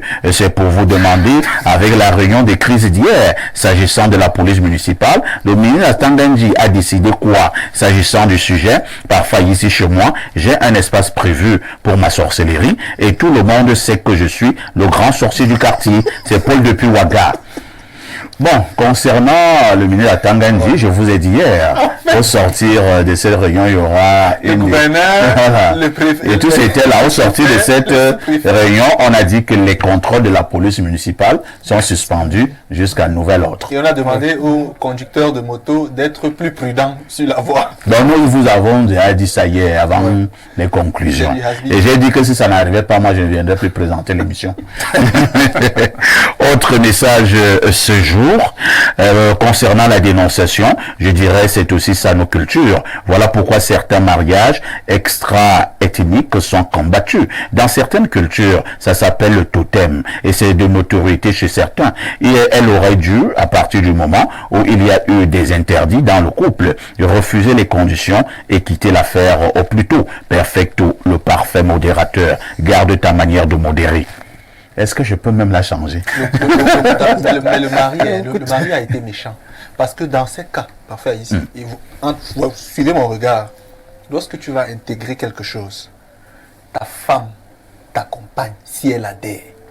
Ça dépend de la catégorie de femmes, mais il y a des femmes qui ont... J'ai dit si elle adhère. Du coup, quand vous allez vous faire initier, votre femme doit avoir l'information.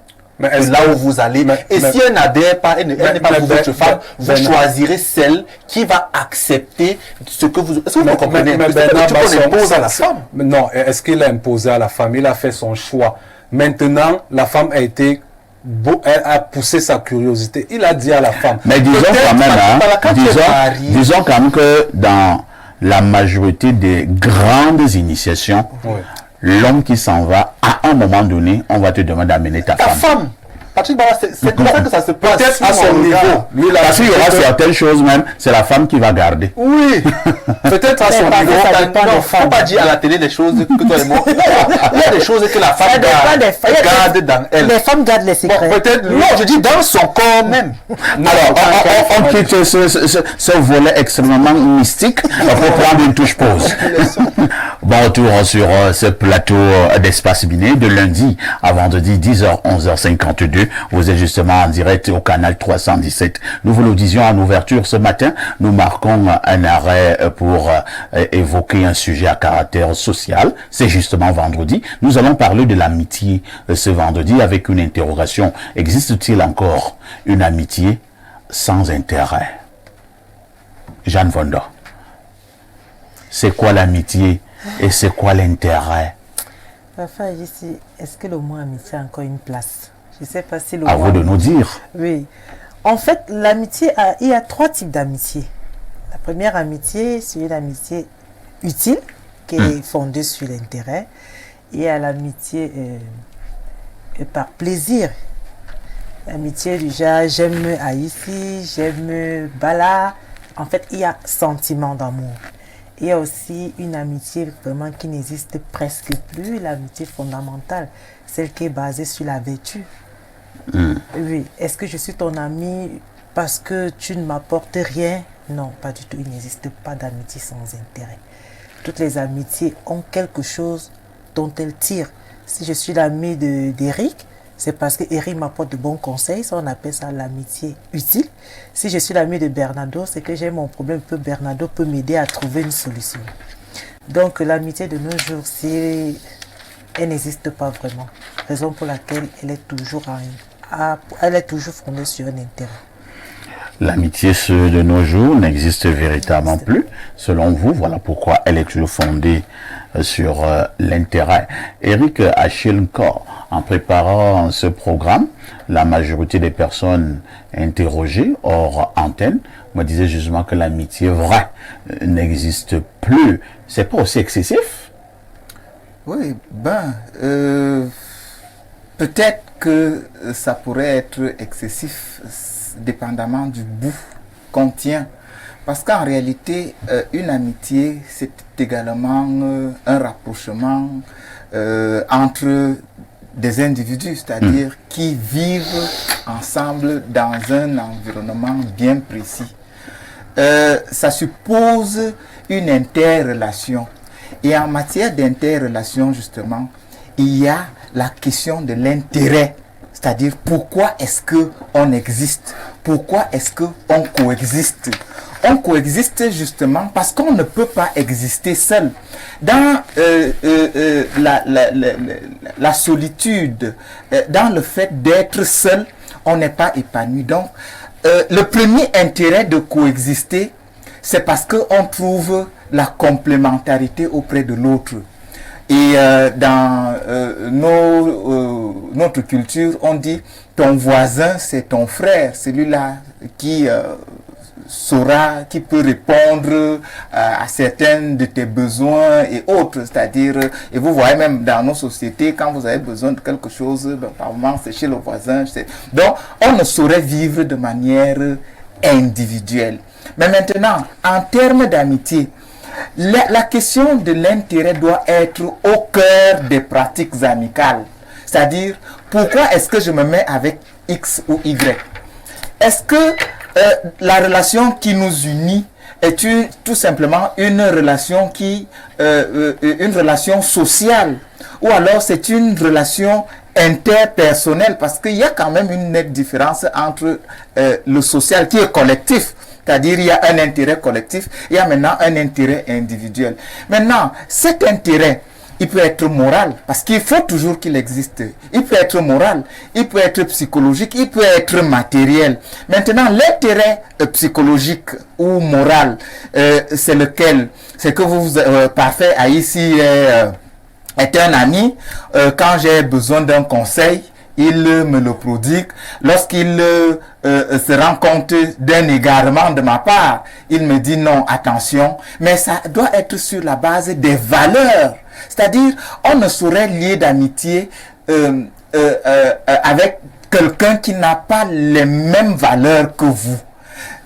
Et faire justement attention, parce que quand vous vous retrouvez à traîner avec des amis qui ne vous apportent rien, c'est-à-dire vous allez vous asseoir dans un bar de 6h30 à 18h, de 18h à 6h du matin, quel est l'intérêt?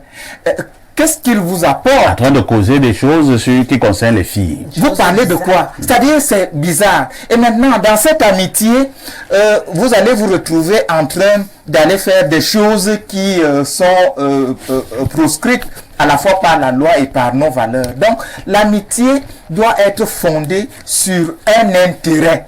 Tant qu'il n'y a pas cet intérêt, parce que quelqu'un pourrait dire que non, c'est matérialiste de parler d'intérêt. Non, l'intérêt, comme nous l'avons dit, il est moral.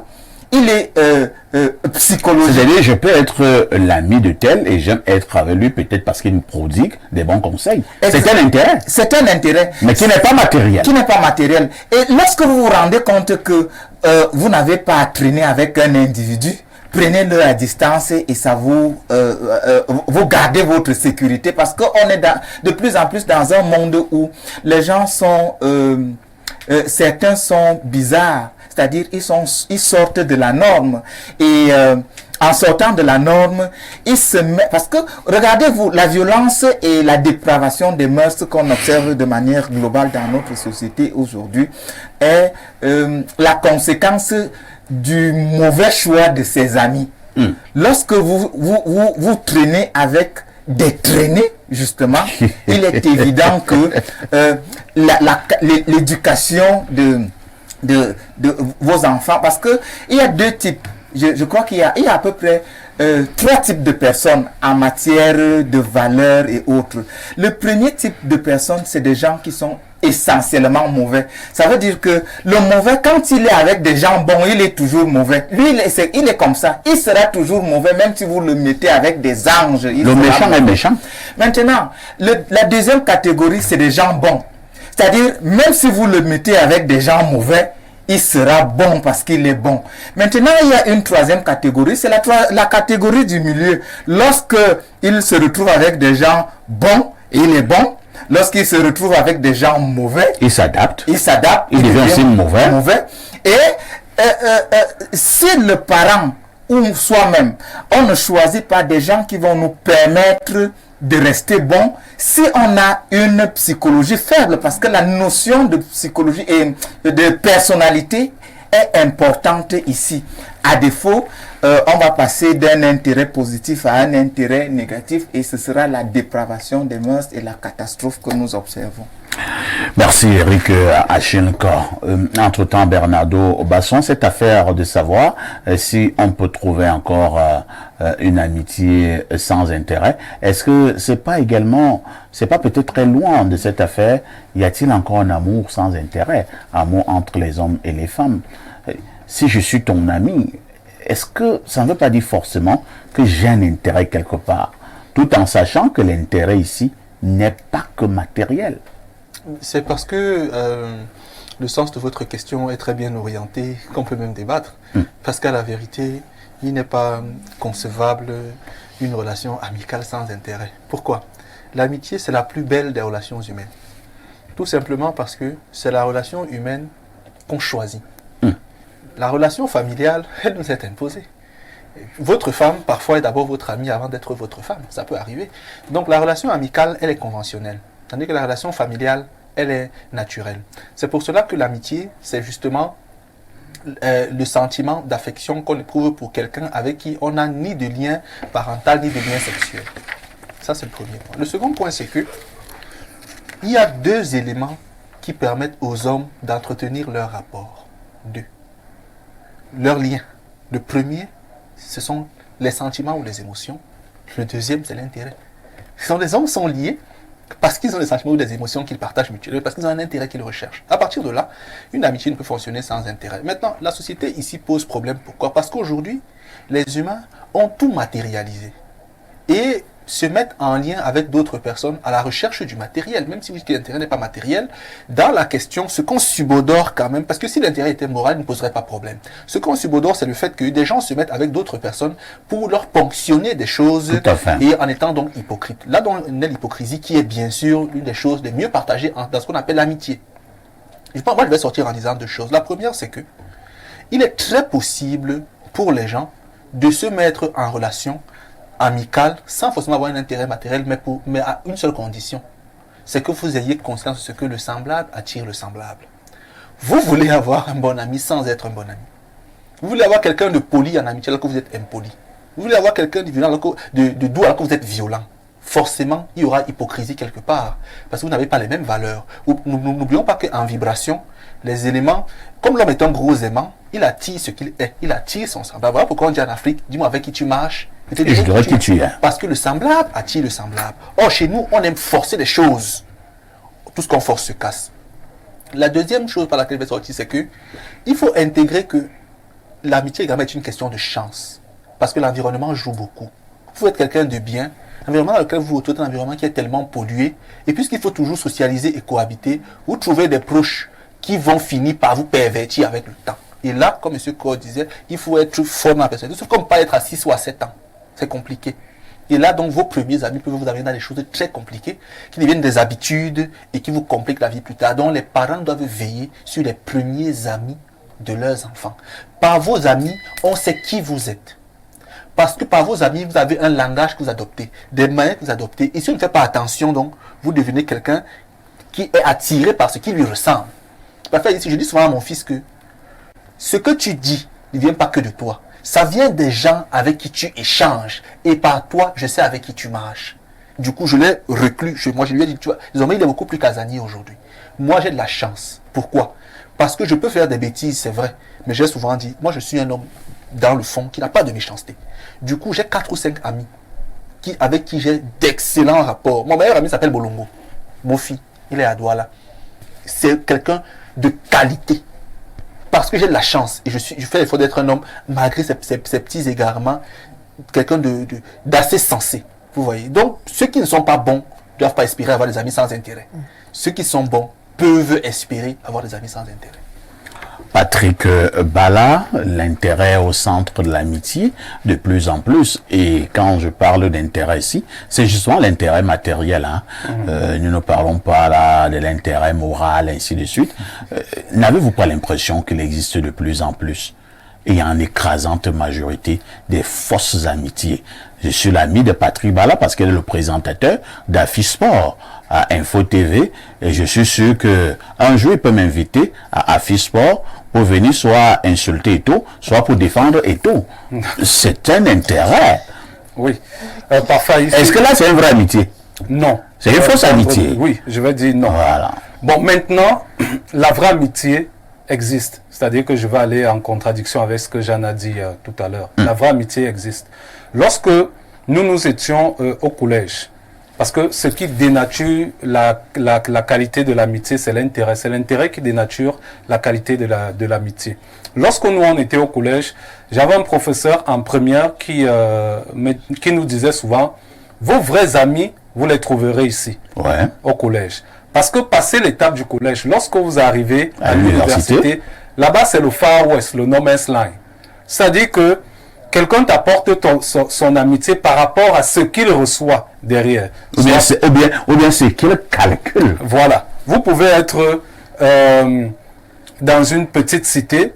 Il sait que le jour qu'il n'a pas préparé, peut-être tu vas préparer, il va manger. Là, il te donne d'abord son gari. Voilà. Donc, Mais c'est que quand toi tu auras le poulet, il va aussi manger. Voilà, c'est exactement ça. Ce qui fait que lorsqu'on grandit et qu'on se jette dans la vie active, on commence à avoir justement ce qu'on appelle des faux amis.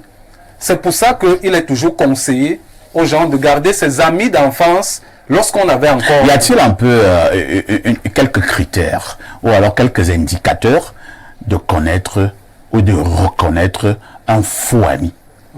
Pour reconnaître un faux ami, c'est simple. C'est-à-dire que on se projette sur lui. C'est-à-dire que tu regardes ta vie, tu n'es pas peut-être trop alcoolique. Tu n'es pas dépensier dans l'alcool.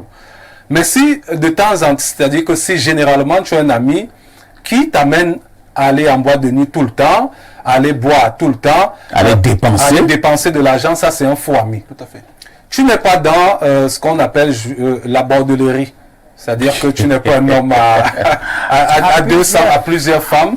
C'est-à-dire que tu as un ami qui sait que non, toi tu es avec ta femme à la maison, toi tu ne veux pas les problèmes.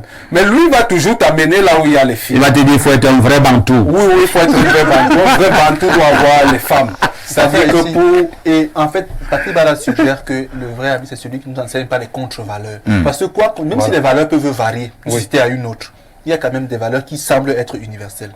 Votre ami est celui qui vous tire vers le haut. Ouais. Il vous accompagne à vous construire et pas à vous détruire. On sait que trop boire c'est mauvais. Pas besoin de débattre. Boire n'est pas mauvais, mais trop boire c'est mauvais. Moi j'ai pas faire la fête n'est pas mauvais, mais trop faire la fête. Voilà. Votre mauvais ami, c'est celui qui vous induit simplement. Et pas faire qui est dans l'excès. J'ai un élément, Patrick Bala. Oui. Votre enseignant vous a dit à l'école primaire trouver les amis. J'ai une réserve, sans dire que c'est faux. La qualité d'une relation n'est pas toujours fonction de sa durée. Bon, de toutes Il y a les des personnes qui ont de longues durées de relation, mais qui n'ont pas de liens particulièrement intenses. Parfait ici, monsieur Niébek, c'est pas sûr que ça fait 15 ans qu'ils se connaissent. Hein. Faut voir leur amitié, non? Il y a plein de cas comme ça. Donc ce que vous enseignez dit peut avoir du sens. Mais l'amitié, pour moi, dépend de la cohérence des valeurs que deux personnes décident de mettre ensemble pour leur avancer. C'est parfait ici, mon meilleur ami. Vous savez, moi, quand j'étais en fac, bon, j'aimais quand même un peu les petites. Vous voyez un peu, non? Ça se voit. Ça a changé. Moi, mon meilleur ami, je ne vais pas parler de sa vie privée ici. Je vous dis, comme il est très doux, il me mettait la bouche au corps en offre. Que la vie, si ce n'est pas bien. Et aussi, j'étais très rancunier à l'époque. Comme les mauvais bastards. Comme le mauvais bassin. Je vous dis, aujourd'hui, si j'ai tué cette rancune, c'est grâce à Martinier. Voilà. Parce qu'il me disait souvent que non, c'est si, c'est ça. Vous voyez, donc aujourd'hui, je l'aime tellement. On va tout simplement dire que les bons amis, c'est ceux qui vous apportent les bonnes valeurs. Parce que moi, de toutes les façons, j'ai un ami, Bertrand Ya. J'ai peut-être trois amis. J'ai un que j'ai connu justement en première. Non, en seconde. En seconde, on a cheminé ensemble. C'est quelqu'un qui, moi, je n'aimais pas trop, j'étais pas trop prière, aller à l'église et tout. C'est quelqu'un qui m'a justement amené à comprendre ce que c'est que Dieu. Et j'ai justement vu ce que Dieu m'a apporté dans ma vie à travers lui. Et c'est quelqu'un de très sobre. C'est-à-dire que moi, je suis même encore... C'est quelqu'un de très sobre. Et justement, je voulais, pour revenir à l'expression, pour condamner ce que Jeanne disait tout à l'heure, que la vraie amitié n'existe pas. Revenir à Parfait Haïssi et Blériot, c'est-à-dire qu'un exemple sur notre plateau, ce sont des amis. Oui. Aujourd'hui, personne ne peut désigner cette qualité-là, qui peuvent avoir des frictions de temps en temps, mais ça arrivait parfois même ici en studio. Mais lorsque ne font pas les coups bas, il faut intégrer l'élément là. Mais parce qu'il y en a, quelqu'un aime ta femme, après tu dis que je ne vais pas quitter la femme pour mon ami. Ton ami ne drague pas ta femme.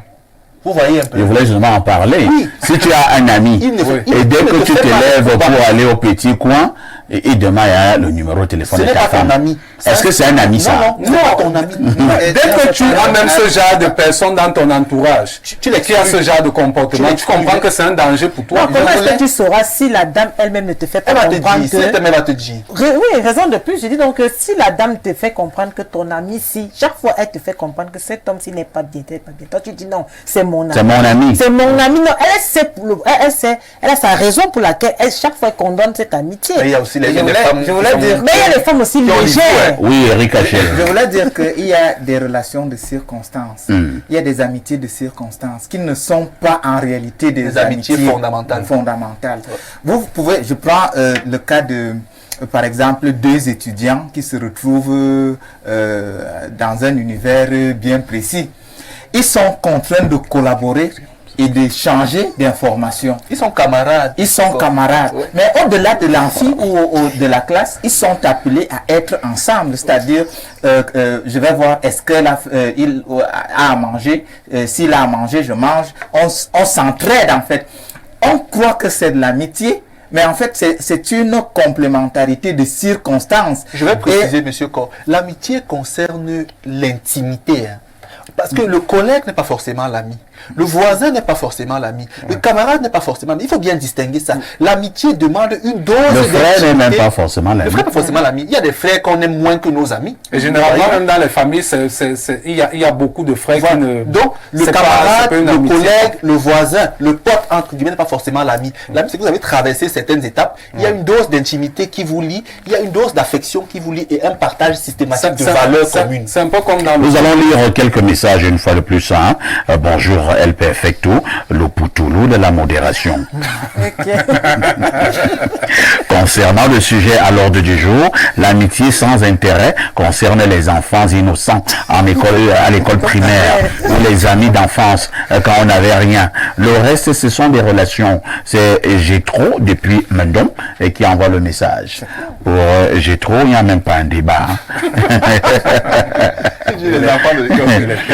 Un autre message, bonjour Espace Miné, comment vous allez? Certainement bien. Le discours anthropologique montre qu'il n'existe pas d'amitié sans intérêt. Mais le discours judéo-chrétien nous explique qu'il faut tout faire afin de développer une amitié sans intérêt. Il s'agit de s'élever spirituellement. C'est une conquête permanente.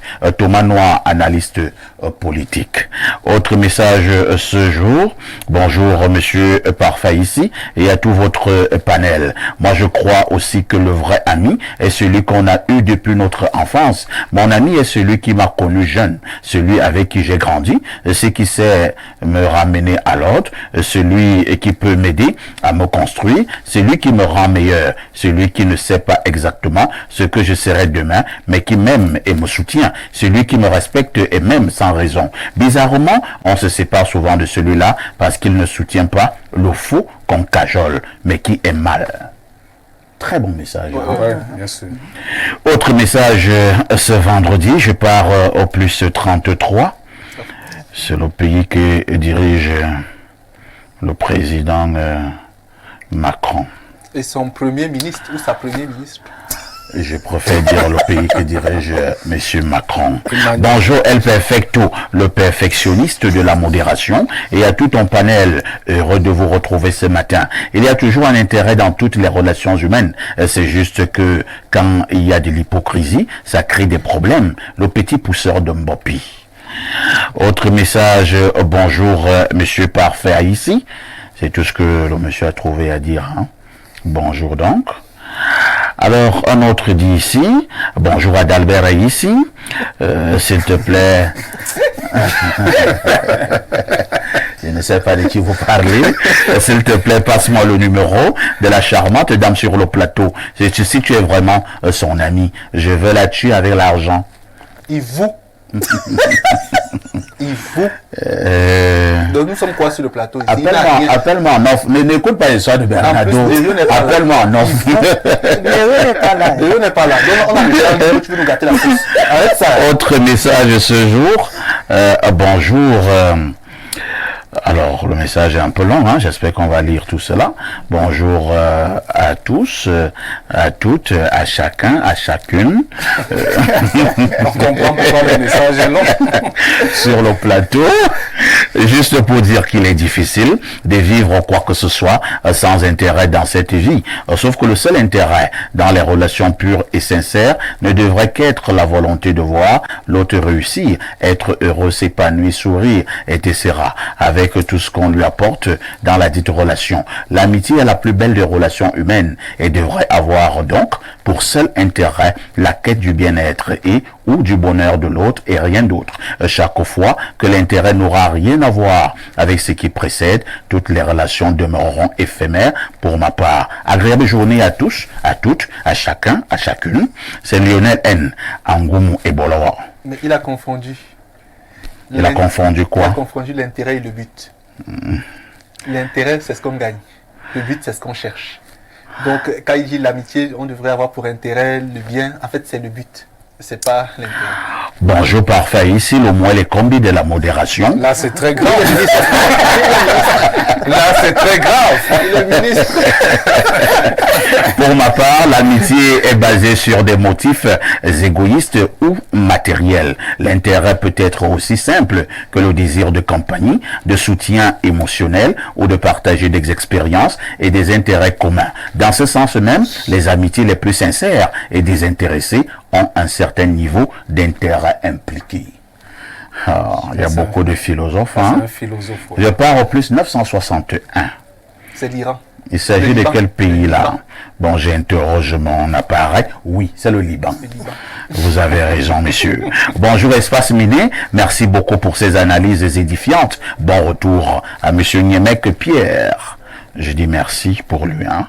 Bonjour Perfecto. Il faut dire à Bernardo de laisser les autres parler. C'est Christian de Douala. Bien reçu. Bien compris, bien reçu. Bernardo vous a suivi, hein. Mais il peut vous suivre sans appliquer, parce que parfois il est têtu. Mon père avait une chose extraordinaire. M'a dit, si dans la vie, tu as un ami, tu es un homme riche, alors je suis un homme riche, parce que j'ai cet ami. L'amitié, c'est tellement vague, extraordinaire et tellement vaste parce que l'amitié, c'est la seule chose, à mon sens, qui est durable, malheureusement, beaucoup plus que l'amour. Le véritable grand A, pour moi, c'est l'amitié. Jeanne Vendon, Oui, parfait. que faisons-nous des amis de bière? Il faudra les mettre à l'écart. Hein. Ah bon? Oui, moi, Parce qu'il y a une catégorie d'amis là dehors, hein. Ce n'est que boire. Ce n'est que pour boire. Quand tu as un vrai problème, tu l'appelles, il ne vient pas. Il ne vient pas. Ça, c'est clair. Effectivement. Donc, Sans déjà, il oublier faudra les mettre- amis. Il peut te donner un casier de bière. Demande-lui 5 Ah, il faut que tu me laisses parler. Le téléspectateur vient de te dire tout à l'heure que les autres se parlent. Mais laisse-moi parler. On ne pas fait 2 minutes. Tu l'as si bien dit que tu n'écoutes pas. Laisse-moi. Les amis de parfait avec lesquels il va souvent boire. Aujourd'hui, là, laisse la faire, là. Mets-les de côté. Ah bon? Oui, moi, je souhaiterais que tu... Les amis de bière. Les amis de bière. On ne parlait que de bière et de sexe. Au football. Insulter et tout. Dis que moi, les combien monter de sentir. Il n'y a rien de constructif dans ce dont tu vis. Il ne peut pas se soucier de tes enfants. Il ne pourra jamais se soucier de tes Est-ce que enfants. les vrais amis, ça se poignarde dans le dos? Non, pas du tout. Pas du tout. Pas. Jeanne Vondor, lorsque j'ai un problème, lorsque j'ai un deuil, lorsque j'ai une douleur, si tu étais avec un ami et que tu ne le vois pas, est-ce que c'est un ami? C'est pas ton ami du tout. Tu le mets de côté. Tu le mets de côté, il faudrait lui dire que toi, tu n'es pas mon ami. J'ai perdu cela, comme Coco Argentel a si bien dit, que quand tu as un ami, c'est celui qui pleure avec toi, il ressent ta douleur, il entre dans ta peau. Mais ces amitiés, d'où quand tu as un deuil, tu l'appelles gars assez fort à la maison, il prend plutôt l'information, il a dit vu, il raconte à tout le monde. Parfois, ici, viennent comme vous m'appeler là, voyez, que le parfait, gaz là, est fini. le gars n'a rien ici. De modérateur. Imaginons que le gaz et le sac de modérateur soient. Il me demande même le crédit, voici le message. vous voyez. Médiatude va se saisir de l'affaire. Donc vraiment, sachant comment garder nos amitiés. Très bien. Eric Achilkor, y a-t-il aussi une manière de vivre avec des amis? C'est-à-dire que pour garder aussi une amitié, est-ce qu'il n'y a pas une manière de se comporter? Tout à fait, il y a une manière de se comporter. Les Arabes le disent, il y a une sagesse arabe qui dit Al-Ata Yamli Kulkuluk, c'est-à-dire celui qui donne détient le cœur. Il détient le cœur. Il faut donner de l'amour, il faut donner de l'attention. Vous allez détenir le cœur de l'autre. Ça, c'est d'un. La deuxième des choses, c'est que l'attitude à adopter, c'est protéger l'autre pour l'aider à avancer. Quand votre ami vous donne, vous soumet un problème, il vous appelez ça comment, des secrets, vous ne devez pas divulguer les secrets. Il faut être capable. Les vrais amis, ça se garde les secrets. Ça se garde. On ne les divulgue pas. Oui, chez nous, on dit le ventre le ventre de l'ami est comme le ventre d'une grand-mère, c'est-à-dire qui est ridé et puis ça se voit. Donc, il faut protéger, il faut s'assister mutuellement et il faut éviter d'humilier l'ami. Lui montrer le chemin, lui dire la vérité. Et à chaque fois que vous avancez, faites l'effort d'avancer avec lui. C'est-à-dire, quand vous avez construit une maison, par exemple, vous dites à votre ami, je voudrais qu'on construise. Il y a le terrain à X ou Y endroit. Vraiment, moi, je voudrais acheter une parcelle de terrain. Et essaie aussi de voir si toi-même tu peux faire. C'est-à-dire, c'est comme ça qu'on va avancer ensemble. À chaque fois que vous avez un bien, partagez-le avec les autres. J'ai un ami que j'ai rencontré très tardivement dans ma vie. Je l'ai rencontré pendant que j'étais à l'université. On était en thèse de doctorat et lui, il était en année académique inférieur, il avait une année de moins que moi, mais à l'époque on avait soutenu le même jour. Et vous voyez, à chaque fois qu'on postulait à l'université, je lui disais, il s'appelle Gouette, il s'appelle Gouette Bibisso. Je lui disais, mon frère, ça c'est un poste, toi et moi on a le même parcours, allons challenger, le meilleur va prendre. Si c'est pour moi, je vais le prendre, si c'est pour toi, tu vas le prendre, parce que nous sommes deux chômeurs. Vaudrait mieux diminuer. C'est-à-dire, au lieu de rester avec deux chômeurs. Au lieu de rester avec deux chômeurs, mon ami, allons-y. Et finalement, qui a gagné? Finalement, personne n'a gagné, mais chacun a fini toujours par avoir ce que Dieu lui a réservé. Mais en fait, c'est l'esprit qui compte. Parce que il faut évoluer ensemble et il faut éviter de penser que la présence de Bassogok va changer quoi que ce soit. Bassogok. Pas t'appeler comme au village. Alors, Eric Achille a dit quelque chose de fondamental tout à l'heure. Vraiment, appuyons un peu sur cette affaire. C'est-à-dire, les amitiés où vous donnez des informations presque secrètes, des confidences. Je préfère parler de confidences. C'est encore mieux. Vous parlez à un ami, vous dites que c'est un ami. Et le lendemain, vous suivez ça un peu partout. Vous savez que vous n'avez parlé qu'à une seule personne. Ce n'est pas un ami. Moi, j'ai été victime. Je croyais que c'était un ami. Il y a de cela peut-être 3 ou 4 ans. Nous causons autour de 22 heures, autour d'un verre de whisky. Et je lui fais quelques confidences. J'avais quelques problèmes. Patrick Bala, le lendemain à 7 heures du matin, une de ces personnes qu'on appelle influenceuse avait publié cela sur Facebook. Info matin. J'ai dit, je me suis séparé avec l'ami vers 23h30. À 7 heures du matin, l'influenceur avait publié sur Facebook. Non, le gars n'a même pas dormi. J'ai appelé ce soi-disant ami. Je lui ai dit, tu as vu ce que tel vient de publier sur les réseaux sociaux? Il me dit, oui. Moi, je suis vraiment surpris. Je lui ai dit, tu n'es qu'un cafard. Et les cafards, on les écrase. C'est simple. Je lui ai dit, ne me rencontre plus jamais sur mon chemin. Mais tu es un faux ami. Et je lui ai dit, je comprends ce qui t'arrive. Parce qu'en réalité, il a connu quelque chose de dramatique dans sa vie. Et je comprends pourquoi cela lui est arrivé. C'est une très mauvaise personne. Mais parfois, ce que je peux dire à ce niveau, c'est que même en amitié, il faut avoir des réserves. La Oui, confiance n'exclut pas la la confiance méfiance. justement n'exclut pas la méfiance. Généralement, je suis mon propre confident.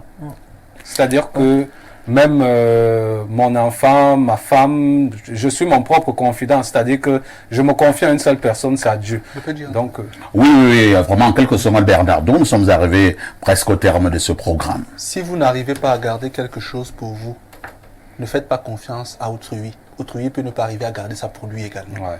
Donc, la question des secrets, Vous êtes dur, là. oui, doit être assez confidentielle. La deuxième des choses, c'est qu'on se trompe beaucoup.